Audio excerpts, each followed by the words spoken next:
is up, guys? You and you, welcome back to the channel. I know a lot of you are going, this guy changed his channel name to Colorado on Two Wheels, but it looks like he lives in frickin' Kansas.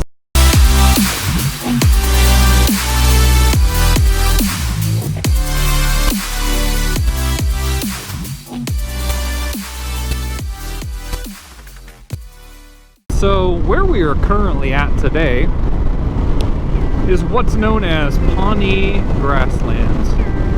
And this is kind of a state, what would you call this? It's not a state park. It's like a protected area. And holy cow, there's a lot of traffic out here today. What is up with this?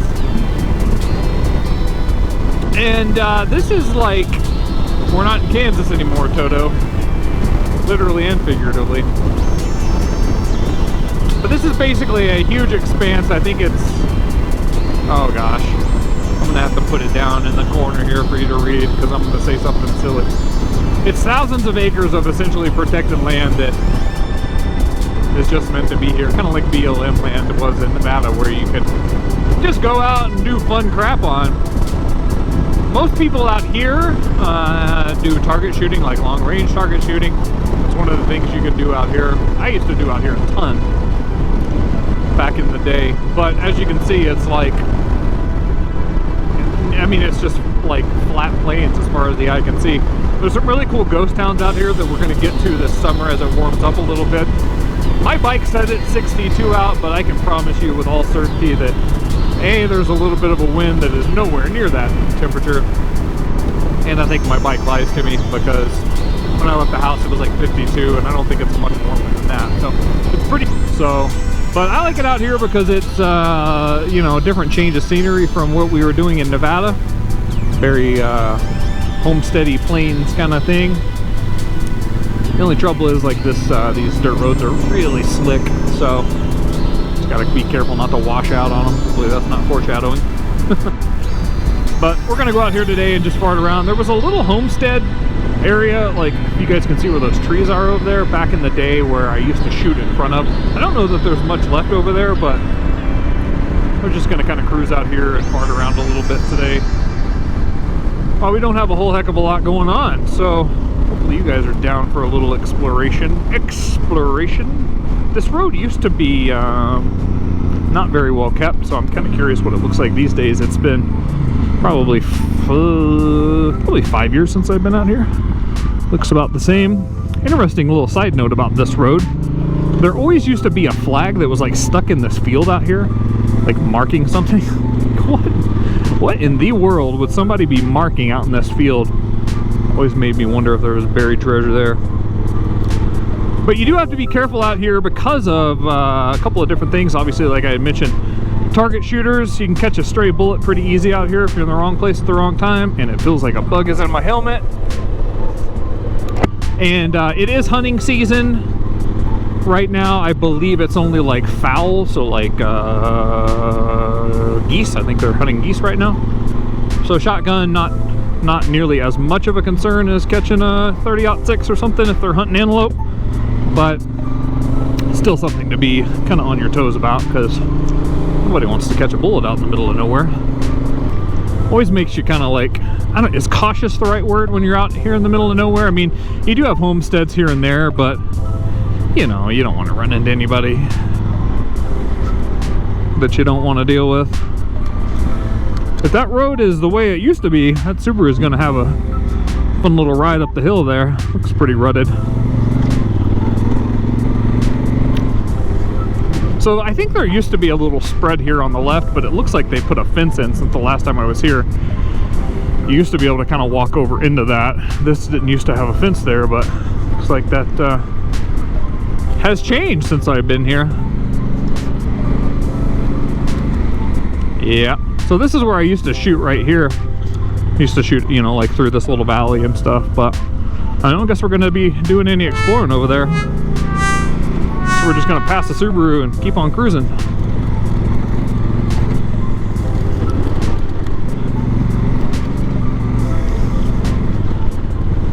Smoke weed every day. looking to my right because there was a place I used to shoot over here. I think it's right there. And there was a road that went up to the top, kind of the top of that hill, which would be kind of cool to go check out. But I just don't want to like blindly ride across someone's land. I specifically remember there being a road that went to it because I drove to it, but I don't know if this is it or not. So I guess we're just going to overland a little bit and check her out. There is a trail here, but I think this is just like a cattle trail. I think this is actually like a person trail. Well, whatever. Figure it out. I didn't see any signs that said private property. And that's the whole idea out here, I guess, right? Like, being open land, you're supposed to be able to just kind of cruise if you want. But there was a road that went up on that ridge that was pretty cool. I would like to go check out if we can figure out a way to get up there. So it sounds like, based on what I've read online on Africa Twin Forum, that there is going to be an open recall on, I think, 18 and 19 twins. I'm pretty sure mine's going to fall into that category. It's apparently a pretty big issue on these bikes with whatever coating they used on the inside of the tanks. Only on the Adventure Sport bike, because there's two different, if you guys aren't familiar with these, there's the regular Africa Twin, and then there's the Adventure Sports, which is what I have. So the Adventure Sport version has the larger tank, and whatever coating they use on the inside of the tank is apparently coming off and clogging the filter. And then you get into this scenario where the bike won't do like hardly 60 miles an hour. So I guess I have that to look forward to later this winter or early this spring. But recalls are free, so get it taken care of. I don't know, a lot of guys are reporting that problem real early on. I mean, one guy like had 29 miles on his bike when he experienced that issue. Holy cow, this is rough. So I don't know with this thing having 5K on it when I bought it, if maybe somebody had already done it. Really all you have to do is just clean the tank out. Basically just, if you've got gas in it, just kind of rinse the gas that's in it out of it and clean the filter and put it back together, and they say it should be pretty good to go. So I don't know, it may have already been done, which would be totally fine by me. I don't care who does it. I'm happy to do it, but I mean, if the dealer's willing to do it for free, then let's go that route, I guess, right? So we should have, maybe not. Somewhere up here is a pretty cool view of the valley. And I am already huffing and puffing up here. Oh yeah, here we go. I haven't been up here in years. Oh, look at the antelope, guys. I don't know if you can see them from your vantage, but there's a whole herd of them right down there. Whenever I get in this area, it always feels like No Country for Old Men to me. I mean, specifically, like he was shooting at antelope in that movie from a vantage point much like this. And you can see, like, looking around, why it feels like No Country, for old men. No Country for Old Men to me. Super cool. Let's see how much when I did this in my car, well, I should say car, I had a little Toyota Rav I brought up here. Kind of got up to the top and turned around and went back down. I don't know how much further than this it really goes, but when I was talking about off-roading, this is kind of the stuff I'm talking about. I'm not going to be, this bike's way too much money, way too nice, and way too heavy to get into any kind of like crazy, off-road stuff. I mean, first and foremost, I really don't want to dump this thing and do any real damage to it until I get some crash bars on it, which are on their way from Poland. So God knows when I'm going to see those things.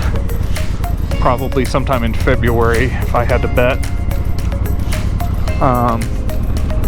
Because those will at least protect the bodywork. But, then you've got the situation of, okay, well, you've got a 550 plus pound motorcycle on its side that you got to pick up, and not that I'm a weakling or anything, but I have a bad back, so. But it's inevitable, like when you ride off-road, sooner or later, it's gonna happen.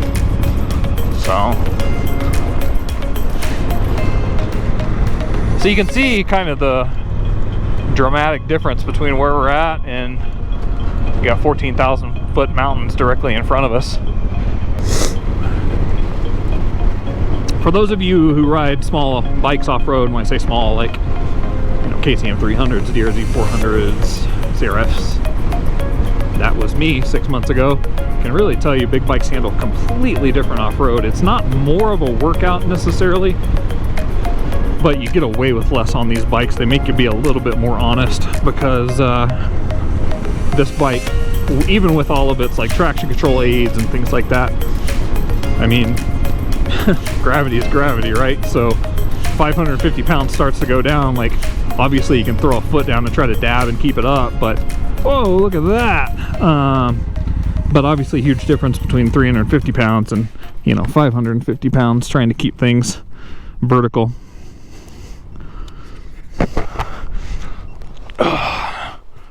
Make sure you guys are still running. Let's check this out.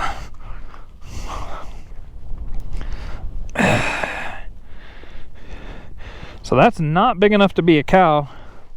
So I would say that's most definitely like a coyote or something.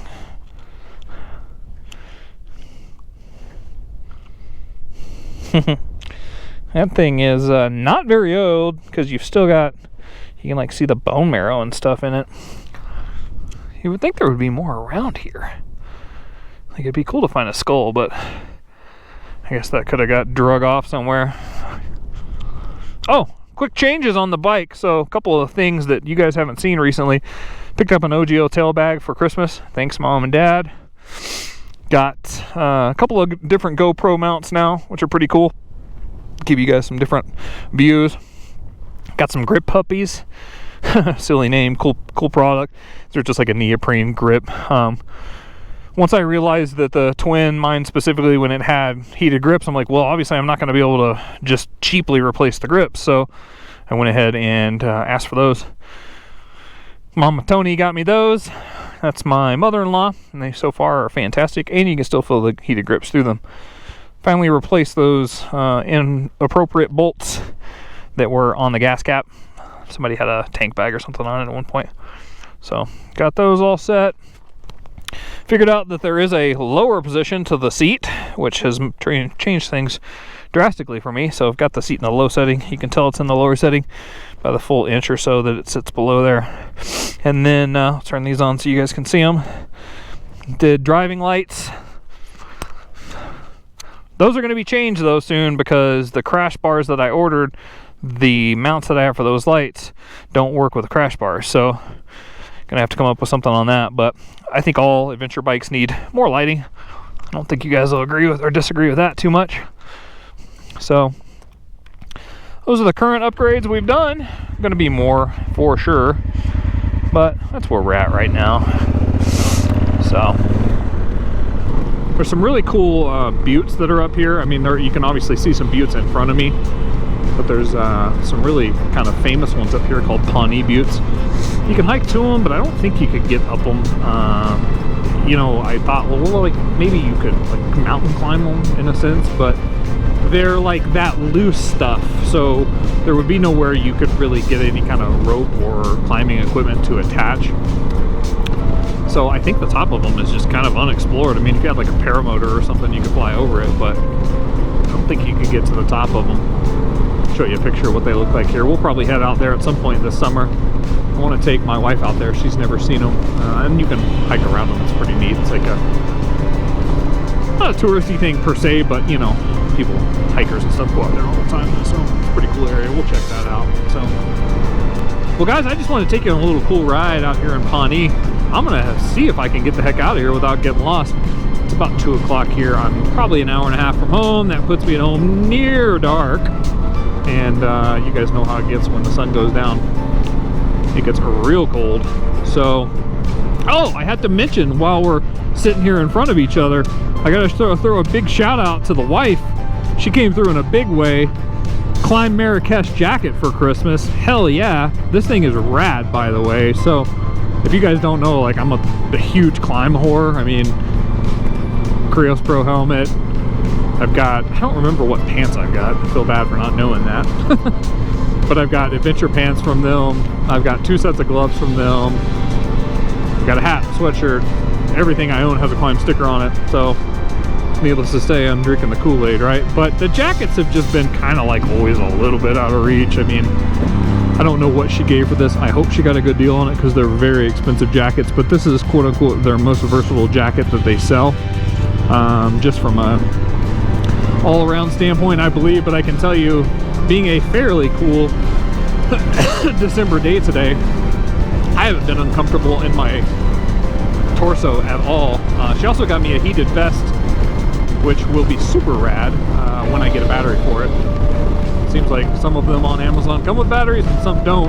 Even in the link that she bought it from, some people have reported theirs came with batteries and others like it didn't. So I do have a heated vest on under here when the battery comes in on Monday. It's going to be a really, really good welcome part of the outfit, so to speak. I think the nice thing about the Marrakesh jacket though is I'll be able to wear it in all seasons. Obviously when it's 100 out, I'm not going to be wearing it, but you know, most of the riding season here, I'm not a ride when it's 100 kind of guy, maybe to work, but so yeah, thanks babe, appreciate the jacket. It is awesome. Plus it makes me look like I really know how to ride off-road because, you know, it's climb gear and whatnot. Gosh, I got into a rut right there and I like couldn't get out of it. So anyway guys, we'll wrap her there. There's some cool stuff that we're going to check out up here in the Pawnee Grasslands. There's actually missile sites up here. Some are decommissioned and some of them are still active. I'm actually surprised we haven't passed one yet. They're real obvious when you pass them because the ones that are active are pretty fortified, you know, big fence and cameras and all that stuff. And I guess they can like scramble people to get out here in a moment's notice if somebody's up there farting around. So we're gonna check those out. Holy cow, this road sucks. See, the problem is like with the loose gravel, when it gets in piles like that, especially with a skinny 21-inch front tire, it just kind of like, you almost tank slap trying to keep it straight. You just gotta let the bike kind of do its own thing. So anyway, I'm rambling. Guys, take it easy. I will talk to you on the next ride. Thanks for riding along as always. Don't forget, throw me that thumbs up. If you got a buddy or a friend that's into motorcycle stuff, Africa Twin stuff, Northern Colorado stuff, or any of the other stuff, share the channel, tell them about me. I'm on Twitter. I don't have Facebook or Instagram because I think that stuff's silly. I hate social media, but it is what it is. You guys take it easy. Thanks for riding along, and I will see you on the next ride. Later, guys.